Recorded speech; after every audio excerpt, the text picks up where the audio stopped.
Imagine a day without your favorite coffee or a situation where your much-awaited online order gets indefinitely delayed. What if I told you that a major global trade route is under constant threat? This threat comes in the form of the Houthi militia, a group backed by Iran, which has been shaking the waters of the Red Sea with violent attacks since October 2023. Initially, the Houthis' aim was clear and targeted. Their missiles, drones, and marine vessels zeroed in on those ships tied to Israel, marking a new chapter in their long-standing fight against what they see as foreign intervention. But as the months wore on, their tactics began to shift. The Houthis started to broaden their scope, their attacks becoming indiscriminate. No longer were they just targeting vessels with Israeli connections.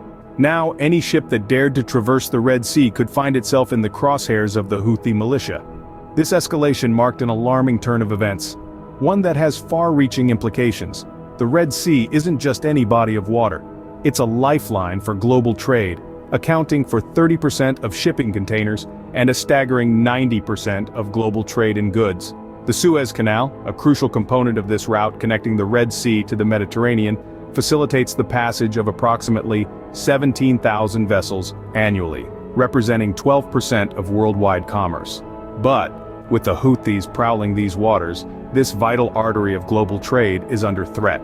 Major shipping companies are now choosing to avoid the Red Sea altogether, opting for longer and more costly routes around Africa. This avoidance not only increases costs but also exposes ships to the growing threat of piracy in the Gulf of Guinea. The consequences of these attacks are not just military, but they pose a serious threat to global trade, affecting our everyday lives in ways we might not even realize. Now you may wonder, how does this conflict in a far-off sea affect your daily life? Well, the answer lies in the economics of global trade. The Red Sea isn't just any body of water, it's a bustling highway for international commerce, accounting for 30% of shipping containers and a whopping 90% of global trade in goods. It's the lifeline that keeps the world's economy humming, with the Suez Canal, connecting the Red Sea to the Mediterranean, acting as the critical artery. This canal alone facilitates the passage of approximately 17,000 vessels annually, representing 12% of worldwide commerce. But the Houthi attacks have thrown a wrench into this well-oiled machine. The violent assaults initially targeted at vessels with ties to Israel have escalated into indiscriminate attacks, leading to heightened tensions and armed exchanges in the region. The impact? Major shipping companies, in an attempt to avoid the Red Sea's turbulent waters, have now opted for longer, more expensive routes around Africa. This decision not only increases costs but also exposes ships to the growing threat of piracy in the Gulf of Guinea. Increased costs for shipping companies translate into increased freight costs for businesses. And it doesn't stop there. Businesses pass on these costs to us, the consumers. We end up paying more for goods that are shipped across the world. And there's more. The disturbances in the Red Sea have led to rising crude oil prices.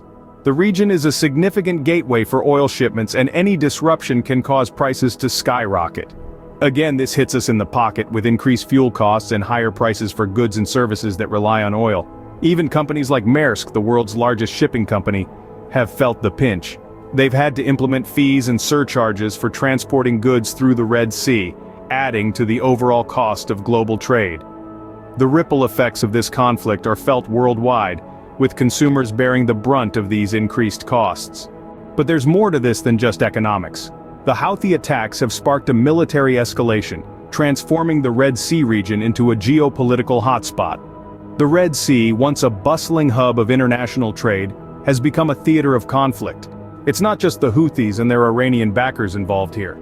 This conflict has transcended national borders, pulling in other state and non-state actors, and turning the Red Sea into a microcosm of the larger Israel-Hamas dispute.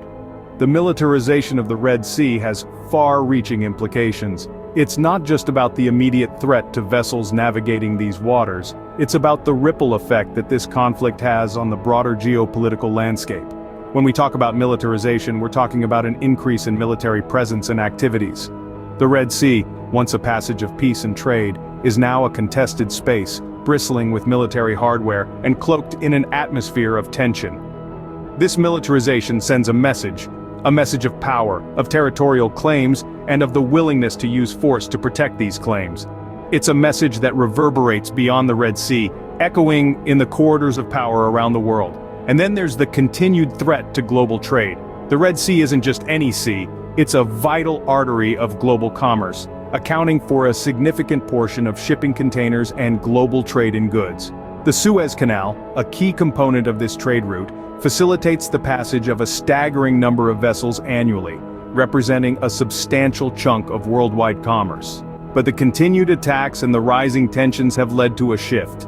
Major shipping companies are rerouting, avoiding the Red Sea and opting for longer, more expensive routes. This not only increases costs, but exposes ships to new threats like piracy in the Gulf of Guinea. As we continue to witness this conflict unfold, the stakes remain high, not just for the warring parties but for global citizens like us.